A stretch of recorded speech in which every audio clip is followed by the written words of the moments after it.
யாத்திராகமம் 3ஆம் அதிகாரம்.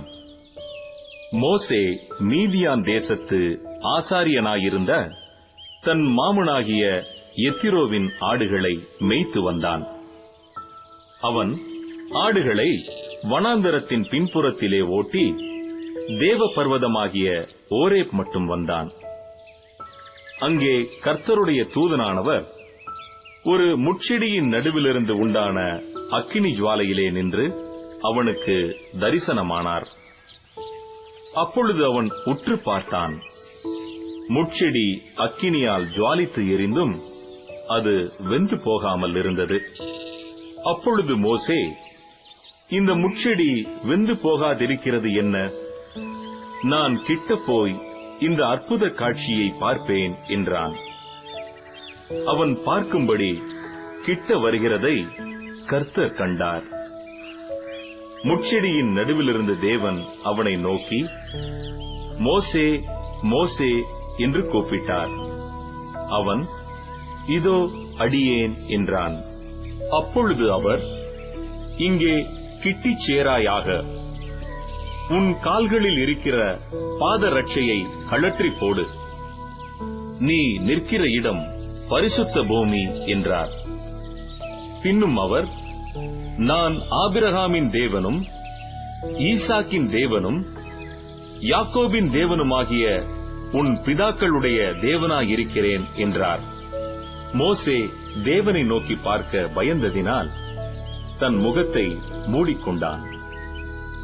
அப்பொழுது கர்த்தர், எகிப்தில் இருக்கிற என் ஜனத்தின் உபத்திரவத்தை நான் பார்க்கவே பார்த்து ஆளோட்டிகளின் நிமித்தம் அவர்கள் இடுகிற கூக்குரலை கேட்டேன்.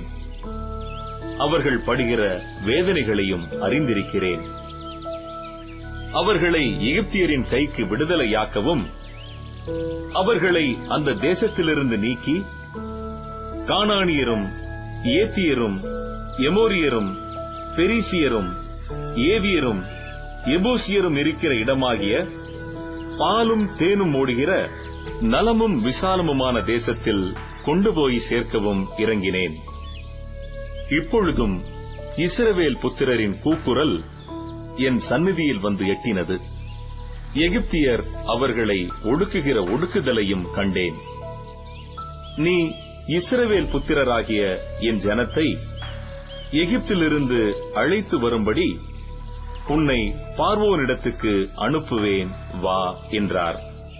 அப்பொழுது மோசே தேவனை நோக்கி, பார்வோனிடத்துக்கு போகவும் இஸ்ரவேல் புத்திரரை எகிப்திலிருந்து அழைத்து வரவும் நான் எம்மாத்திரம் என்றான். அதற்கு அவர், நான் உன்னோடே இருப்பேன். நீ ஜனத்தை எகிப்திலிருந்து அழைத்து வந்த பின் நீங்கள் இந்த மலையில் தேவனுக்கு ஆராதனை செய்வீர்கள். நான் உன்னை அனுப்பினேன் என்பதற்கு இதுவே அடையாளம் என்றார். அப்பொழுது மோசே தேவனை நோக்கி, நான் இஸ்ரவேல் புத்திரரிடத்தில் போய் உங்கள் பிதாக்களுடைய தேவன் உங்களிடத்தில் என்னை அனுப்பினார் என்று அவர்களுக்கு சொல்லும்போது அவருடைய நாமம் என்ன என்று அவர்கள் என்னிடத்தில் கேட்டால் நான் அவர்களுக்கு என்ன சொல்லுவேன் என்றான். அதற்கு தேவன், இருக்கிறவராக இருக்கிறேன் என்று மோசேயுடனே சொல்லி, இருக்கிறேன் என்பவர் என்னை உங்களிடத்துக்கு அனுப்பினார் என்று இஸ்ரவேல் புத்திரரோடே சொல்வாயாக என்றார். மேலும் தேவன் மோசேயை நோக்கி, ஆபிரகாமின் தேவனும் ஈசாக்கின் தேவனும் யாக்கோபின் தேவனுமாயிருக்கிற உங்கள் பிதாக்களுடைய தேவனாகிய கர்த்தர் என்னை உங்களிடத்துக்கு அனுப்பினார் என்று நீ இஸ்ரவேல் புத்திரருக்கு சொல்வாயாக. என்றைக்கும் இதுவே என் நாமம். தலைமுறை தலைமுறை தோறும் இதுவே என் பேர் பிரஸ்தாபம்.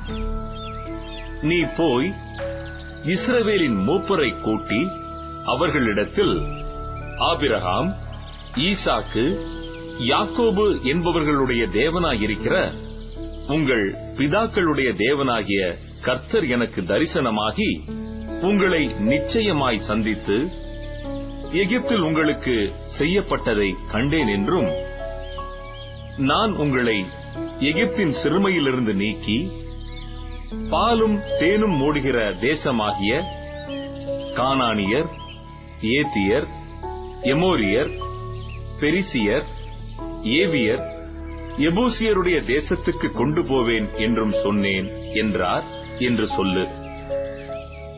அவர்கள் உன் வாக்குக்கு செவி கொடுப்பார்கள்.